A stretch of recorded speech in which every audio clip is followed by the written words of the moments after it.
Hello everyone, কেমন আছো সবাই? আশা করছি সবাই ভালো আছো, সুস্থ আছো। আমিও কিন্তু ভালো আছি। আমার নতুন একটা ভিডিওতে তোমাদের সবাইকে অনেক স্বাগত জানাচ্ছি।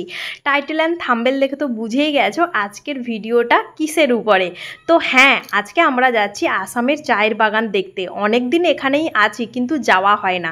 তো যাওয়ার প্রথমে এই যে দেখো রেডি সেডি হয়ে কিন্তু ফ্রিজে ছিল ঠান্ডা ফুটি, তো ঠান্ডা ঠান্ডা বের করে এখন খেয়ে নিচ্ছি। ভীষণ গরম আর যেতেও একটুখানি সময় লাগবে, খুব একটা দূরে নয়। এই যে দেখো বেরিয়ে চলে এসেছি। এটা হচ্ছে আমাদের কোয়ার্টারের একদমে ফ্রন্ট সাইডে, মানে একদমের সামনের সাইডটা আর কি। তো এই যে এই লুকটাই দেখতে পাচ্ছ, আমার লুকটা হচ্ছে এটাই। তো কিছুদিন আগে তোমরা তো দেখেইছো এই টপটা আমি নিয়েছিলাম মল থেকে, আর এই যে প্লাজো প্যান্টটা এটাও কিন্তু আমি মল থেকে নিয়েছি। তো দুজন কিন্তু বাইকে করেই যাচ্ছি, কারণ আমাদের কোয়ার্টার থেকে চায়ের বাগান খুবই কাছে, খুব একটা দূরে নয়। তো অনেক দিন থেকে আসবো করে না আসা হয় না। তো ফাইনালি ছুটি থেকে বাড়ি তো আমি কোনো কিছু ব্লগ ভিডিও বানাইনি। প্রায় 4-5 দিন মতো পরে আমরা গিয়েছিলাম টি গার্ডেন ঘুরতে। তো সেই সময় এই ভিডিওগুলো বানানো, তার আগে কোনো ভিডিও বানাইনি, ওই কারণে আর কোনো ব্লগ ভিডিও তোমাদের সাথে শেয়ার করা হলো না। তো এখন যে তোমাদেরকে দেখাচ্ছি এটা হচ্ছে চায়ের ফল। এই যে দেখো আমি যে এখন দেখাচ্ছি এটা হচ্ছে চায়ের বাগানে। তো চলে এসেছি, তোমরা বুঝতেই পারছো এটা হচ্ছে চায়ের ফল। এই প্রথমবার আসামের চায়ের বাগান দেখতে এলাম, ভীষণ সুন্দর লাগছে, অসম্ভব সুন্দর, তোমাদের বলে বোঝাতে পারবো না। মানে জায়গাটা এতটা সুন্দর লাগছে, ভেতরের দিকে প্রচুর, মানে অনেক বড় জায়গাটা। মানে ভেতরের দিকে আমরা গেছিলাম কিন্তু ভেতরের দিকে বেশি ভেতরের দিকে অ্যালাউ নেই, তো ওই জন্যই আমাদের বাইরে বেরিয়ে আসতে বললো। তো আমরা একটুখানি ভেতরের দিকে গেছিলাম, আরও মানে কোনো সুন্দর লোকেশন আছে নাকি চায়ের বাগানে, ভেতরের দিকে আরও কোনো কিছু আছে নাকি। তো গেছিলাম, তো সেখান থেকে বলল যে মানে ভেতরের দিকে ঢোকার মানে পারমিশন নেই। তো ওই কারণে আমরা কিন্তু এখানে এসে এখন ভিডিও আর কয়েকটা ফটো এইগুলোই তুলছিলাম। আর দেখছি আরও অনেকে আমাদের মতো আরও অনেকে এসে ফটো তুলছে, ভিডিও বানাচ্ছে। আমি তো অনেক অনেক খুশি হয়ে গেছি, কারণ আমি তো ঘুরতে ভালোবাসি। আমাকে যদি বাইরে সারাক্ষণ না খাইয়েও রাখা হয় তাহলে আমি থেকেই যাব। আমি ঘুরতে প্রচণ্ড পরিমাণে ভালোবাসি, কিন্তু বরের তো সবসময় সময় হয় না, তো ওই কারণে কিন্তু নিয়ে আসতে পারে না। বুঝতেই পারছো, ওকে কিন্তু ডিউটিরত অবস্থায় আমাকে যখন ঘুরতে নিয়ে আসে, ও কিন্তু ডিউটিরত অবস্থায় আমাকে ঘুরতে নিয়ে আসে। যদি আধা ঘন্টাও সময় পায় আমাকে তখনই নিয়ে আসে, বুঝতেই পারছো। আর আমি তো ওইটুকু সময় পেলেও মানে আনন্দে আত্মহারা, মানে বলে বোঝাতে পারবো না। আমি ঘুরতে প্রচণ্ড ভালোবাসি, তোমাদের মানে বলে বোঝানো সম্ভব নয়। যাই হোক, এখন আমি এত ফটো তুলছি, বর তো শেষ পর্যন্ত রেগেই যাচ্ছে যে তুমি কত ফটো তুলবে আর কত ফটো তুলবে।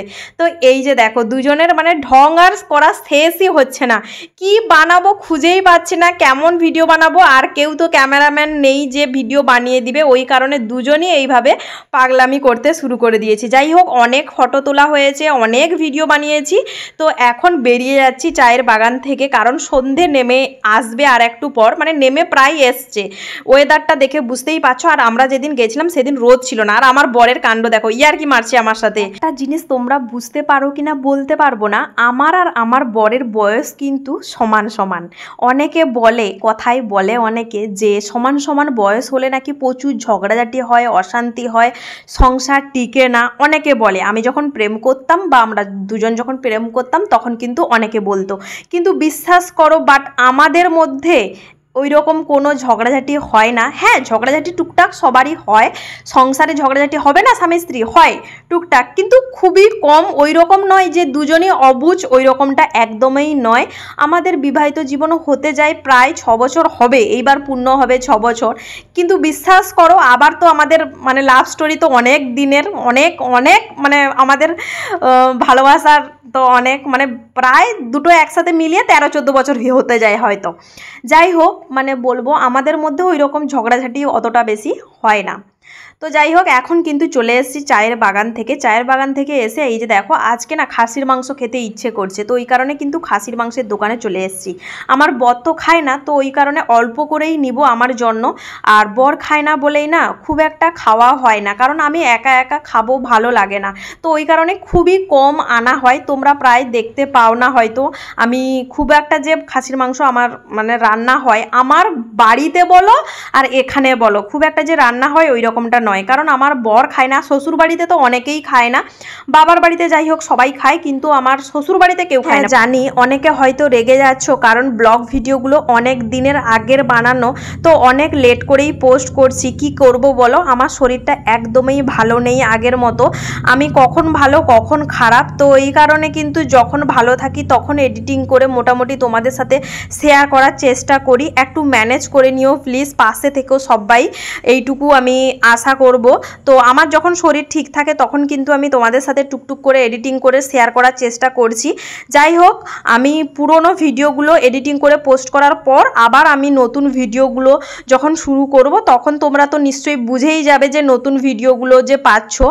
যাই হোক তোমরা একটু প্লিজ পাশে থেকো। এখন দেখো আমি কিন্তু খাসির মাংস রান্না করছি। প্রথমে মশলাটাকে কষিয়ে নিয়েছি ভালো করে, তারপরে কিন্তু খাসির মাংসটাকে রান্না করছি, আর নিজে একা একা ফোন ধরেই ভিডিও শ্যুট করছি আর রান্না করছি। এই যে বর তো আবার ডিউটিতে সেখান থেকে এসে ঘুরে এসে আবার গেছে ডিউটিতে, ওর কাজে গেছে।